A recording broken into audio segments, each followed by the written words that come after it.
Welcome back to the grind. In this video, we're going to talk about some of my first flights with Lockjaw. This warrior is one that is the most exciting to me of all the warriors that I've seen so far, and it's quite fun to fly. This is the gear I have on it, not exceptional, but a little bit better than what I had on housing.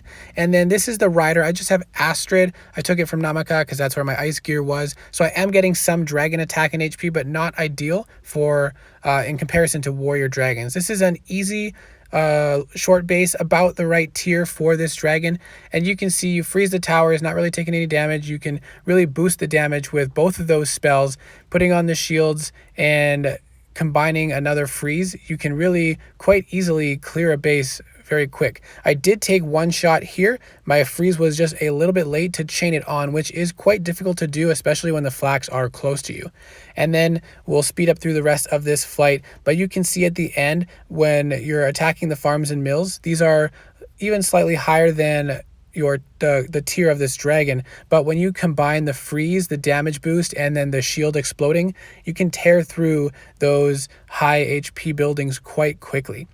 This is an undefended base with level 77 towers. It's very strong with the gear and the boost that is applied to this base. And I struggled with this one with housing as well, even undefended. But you can see again, initiating with the freeze and the damage boost spell, you can clear some towers quite quick. And then you have the exploding shield that helps to do some extra damage. And you can combine on another freeze once you get in range of the first towers from the back island, and always using that blue spell to regain rage as often as possible.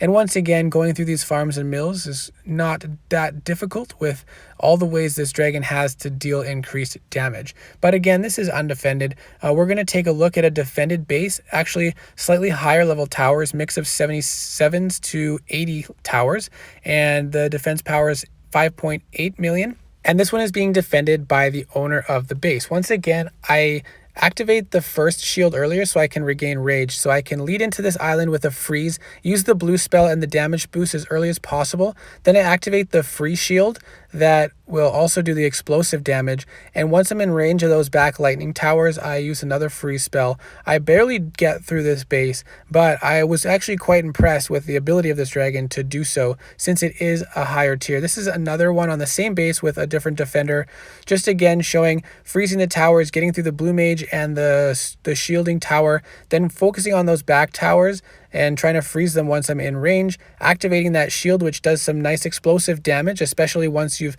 applied the freeze to the towers and they take increased damage. So not too bad for a warrior, not the easiest to fly, but I enjoyed it because it is challenging. So this is the most fun warrior I've had. This is a much higher level base with level 82 towers and 8 billion defense, defended by the owner. I did this several times, but only one time did I actually get through. I was able to freeze the towers before the shielding tower went off, so I could focus on the front towers, and then the shield went off after the freeze ended, but I was able, as you saw at the pause, to freeze it before the flax did damage to me, which is quite difficult to do, but once you get used to it, it might be easier. This can allow you to chain on the freezes to prevent you from taking damage and super shots.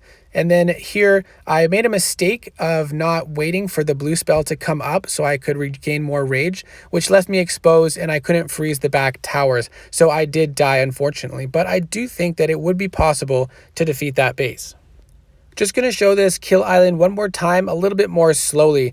You can see freezing the towers right away to prevent taking any damage or super shots. It even prevents the earth flak from activating the shield. And then with exceptional timing or luck, you can freeze them again immediately after they reactivate so that you lock them down again without taking damage or getting hit by their super shots. And with the increased damage from frozen towers, the increased breath attack damage spell, as well as the exploding shield, you can combine a lot of damage to deal quite quickly. So I'm actually pretty excited about this dragon. I think that it has potential for a lot of players, maybe more particularly in the lower tiers. I've heard that he struggles at max tier on max bases with defenders, but especially for short kill islands, this dragon has a lot of potential to lock down the island and deal increased damage. So this is one of the most tempting warriors that I've come across yet since I've played this game. Part of it is because with some added skill, you can increase the potential of this dragon to defeat the bases, and he is able to hit above his tier even with defenders, which I'm very impressed about, and I have found him actually quite fun to play so far. So this potentially might cause me to have a difficult choice to make, because I really do actually enjoy flying Howazine as well. So we'll have to see. Hopefully I can make some more videos within the next week that will be helpful for all of us, comparing the two mythics this season and giving us all a better idea of which ones might be better for each of us. So again, thanks for watching. I hope this was helpful, and I'll see you in the next video.